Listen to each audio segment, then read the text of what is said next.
Hello, everybody. Welcome to Super's Corner, a show about Hudson County Schools of Technology, its students, its staff, and its programs. And with me, once again, is Frank Ardula, our Superintendent of Schools. And I'm John Pacino. And we have Joan Bulati, English instructor here at the school. And welcome, Joan. Thank you. By the way, Joan has been a teacher here for about 5 to 10 years? 12 years. 12 years, but she also taught with us at St. Joseph's, I won't say how many years ago, but it was there. So we've been together a long time. There's three of us have been doing a lot together. Joan, I want to talk about two events that you run. Okay. And the first one is called Poetry Out Loud. And it's kind of a contest you run at the school. Yes. And the students recite poetry. And kind of just fill us in on that. Okay. Poetry Out Loud is a program that started around, I think it was 2006. And that was the pilot year, and we were a part of the pilots, one of the pilot schools. And what it is, it's a school-wide, then district-wide and statewide poetry recitation contest. And it takes place all around the country. And what you do is you have a school competition, and the students each recite 3 poems. And the poems are chosen from the anthology that Poetry Out Loud puts out. One of the poems has to be pre-20th century. And then the other 2 are from any century that you would like. But they all have to come from the anthology. And then the winner from the school-wide competition goes on to the region. And then the winner, they've been picking 2 winners from the region. And those 2 winners go on to the state competition. And over the past 2 years, we've had one student, Jake Olring, who won the school competition and then went on to the regionals. And over the past 2 years, he went on to the states. And unfortunately, he didn't win the states, but he was a great representative of high tech. By the way, Joan, you won Teacher of the Year last year, didn't you? No, 2007. 2007. Frank, she's been a teacher for you for many years. Just give us a few insights into Ms. Bulati, or talk a little bit about her and the way she teaches. I mean, besides being a great mom and a great wife, my husband is a really good friend of mine, and I've known them for a really long time. I mean, her teaching is probably should be the model for the teaching, especially in the English department. The fact that we're talking about 2 unique programs that a lot of schools don't even bother with the kids, and she brings her enthusiasm, especially her inner feelings about it, right out into the open, and it transfers to the kids, because it's not about teaching English. It's not about teaching anything. It's about teaching the love of it. And you get kids to love it, you created something for their whole life. And I think if I have to say anything about Joan, her enthusiasm and her ability to communicate that and have a good part of her student population pick up on it. The little gal before us, that we talked about earlier on the show, Ida, who spoke about the love of writing, where she didn't think anything about writing before that. The opportunity. Joan presented the opportunity. She took advantage of it. She was successful in it. She was able to express herself and the student in that way. And that's the same with Jake, with the poetry. But you know, it wasn't only Jake, because I don't think she explained it fully. There's a process to that. There's a bunch of kids that are doing poetry. I mean, I'm talking from a person who just loves to listen to it and watch it.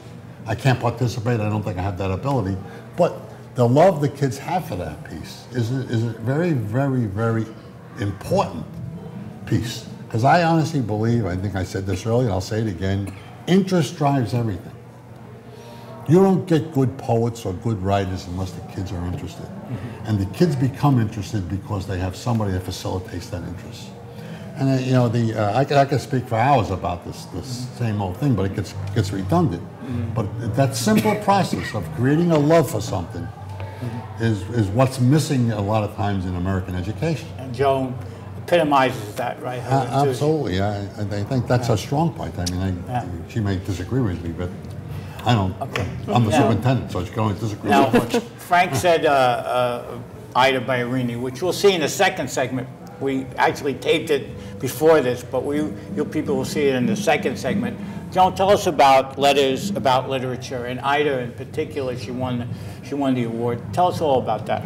Well, Letters About Literature is a statewide competition and also a national competition.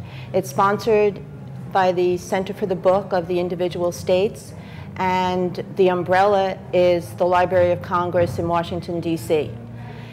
You can submit as many letters as you would like from your school. What the students do is they write a letter to an author. The author can be from any genre, and they can be living or dead. And what the student does is they tell that author how their book affected them in some particular way. You know, did it change their opinion about something? Did it remind them of something in their lives? And then the students, they don't write a fan letter to the author, they write a personal letter to the author. And then I proof them, and I usually force all my kids to do it because sometimes they don't realize how well they can write. And I send it to the state, and then there's judging done in Washington. And then Washington sends a certain number of letters back to the individual states. I think this year they sent about 125 out of over 2,500 back to the state of New Jersey, and then the judges there choose the winners in the 3 categories. They're divided into levels 1, 2, and 3, and we're in the high school level. After the winners are picked and the honorable mentions from the high school, from each level, the winner, the first place winner, goes on to compete for at the national level. And they pick a national winner from each category and also 2 national honor winners. And Ida is a national honor winner. Well, we're going to see some of your students. Right. We went to your class. We filmed them with the Poetry Out Loud and the letters to about literature. And let's go to the videotape right now. Thank you, Joan. You're welcome. You're the best. My name is Sitian Zhang, and I wrote to Con Eagledon, author of Wolf of the Plains. I don't remember when exactly it was that I fell in love with history. All I remember is that I seem to have always loved the stories of the ancient worlds. I dreamed of living in that world in the past, where empires rose and fell, and a few select people held the fates of nations in their hands. I worshipped those leaders who, with their immense intellect, drive, and courage, emerged victorious from those struggles to bring about new eras, and thus forever ensured the immortality of their names. Hi, my name is James Daly, and I've read the book All Quiet on the Western Front, and I wrote a letter to the author, Eric Maria Remarque, and now I'm going to read my letter. So, the novella All Quiet on the Western Front has made a profound impact in my life. Growing up and watching all the courageous war movies and hearing the propaganda about the tremendous achievements of honorable soldiers compels one to think of war as this great and historic event that becomes everyone's chance to obtain glory.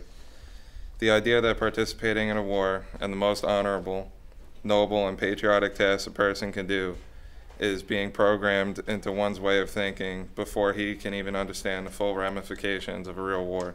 Hi, my name's Ida Baraney, and I wrote a letter to Suzanne Collins and Katniss Everdeen from the Hunger Games. I am far from a brave person. In fact, I'm the type of girl who is sometimes scared of her own shadow, who, despite knowing better, is too terrified to check for monsters under the bed because it means leaving the safety of the warm covers. I'm scared of any real competition, and I am the one who drops out because of nerves. It seems like sometimes all I do is run and hide from things, from people, from my worries. I shut them out and bolt a big brass door and close my eyes, screaming at the top of my lungs to drown out their sounds, sinking to my knees. I am the girl who is overcome with emotion and can't help but cry, can't help but rely on others for the simplest of things. But not anymore, because the character in the Hunger Games, your character, changed me. That's right. Katniss Everdeen saw something in me that no one else has ever seen. She stripped me down and stared upon my naked body and my naked mind. I hid nothing from her, and in return she did the same. Welcome back to Super's Corner. You just saw a video on letters about literature, and with us is Ida Bahraini. Am I saying that right? Yep. Ida was is a resident from Bayonne, and she is a national honor winner, right? Mm-hmm. And could you tell us a little bit about it and how you went about writing these letters and what I think you said the Hunger Games is what you wrote about. So just tell us a little bit about that, Ida, okay? Well, I wrote my letter to Suzanne Collins, the author of The Hunger Games, and it was about, the contest was about write a letter to your favorite author, and of course I chose her because I read the books and I absolutely fell in love with them. And I really connected with Katniss, which in my letter you could really see. She hit close to home and she basically taught me to be stronger. So I kind of just wrote that in my letters, and I guess the judges liked it. So this was all about how you were changed by what you read. Mm-hmm. Okay, and there was, Mr. Gargiulo, was 59,000 people that entered this, and they only picked 12. So it's kind of amazing, isn't it? What an opportunity for me to show off some of our stuff. When you really think of it, I mean, the fact that Ida is so creative and able to make that thing and then to express herself. Mm-hmm. And the letter, just the expression itself, forget about all the other pieces, the emotions behind it, the movement behind it, the technical piece of writing. The letter is a grammatical masterpiece in my mind. Mm-hmm. I don't know much about the Hunger Games except that I think they achieved $100 million the first week or something, a movie piece of it. But the fact that it moved her, and then she was able to express that in a way that a lot of people can't do. Mm-hmm. And I mean, I applaud her for that. I'm not big on numbers. I'm not big on, we're better than somebody else. But I'm glad that Ida has that ability to be creative and expressive and confident to put that stuff out there. I just think it makes me feel we're doing some of the right things. I mean, for Ida and for a lot of other people, but Ida is kind of right now, she is sort of the model for the rest of the school in a lot of ways. And so, from my point of view, I'm just proud to sit next to her. Right. And she can write my epitaph. Sure. So, thank you. I don't know, let me ask you something, Ida, but from the point of view, what emotionally attachment did you get to this piece? What attached it to that? Because it comes out in your letter pretty... Yeah. Katniss was a strong Joan of Arc type of character. She didn't have much to live for. She didn't have fancy clothes or a car or everything that we have, and yet she was still happy with what little she had, and she was willing to give up her very life for her little sister, which I found was very brave. And she was very resourceful, and just how she beat the odds and everything. And how did you get to this point? How did you find the venue? For instance, who told you about that you could write a letter based on this author and this body of works to this government group? Where'd you find that? Miss Bellotti. Miss Bellotti. She made her whole class do it, and I was like, no. And I stayed up till like 12 the night before, and I was writing my draft, and I was sweating, and I had a cup of coffee.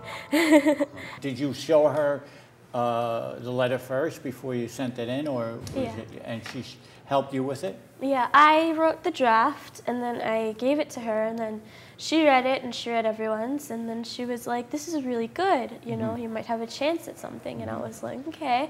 So then we sat down one day, and she went through it with me. She told me everything she liked, what she didn't like, and she also went to the other teachers and asked them about it, and then we kind of edited it.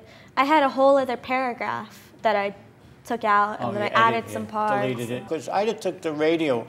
She took broadcasting for a semester, I believe, and she really came on as a host, and she wrote her own stuff for the program. So it doesn't surprise me at all that this is something that you entered.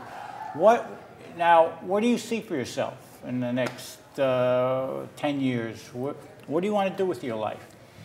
I have no idea. I wasn't really serious about writing before.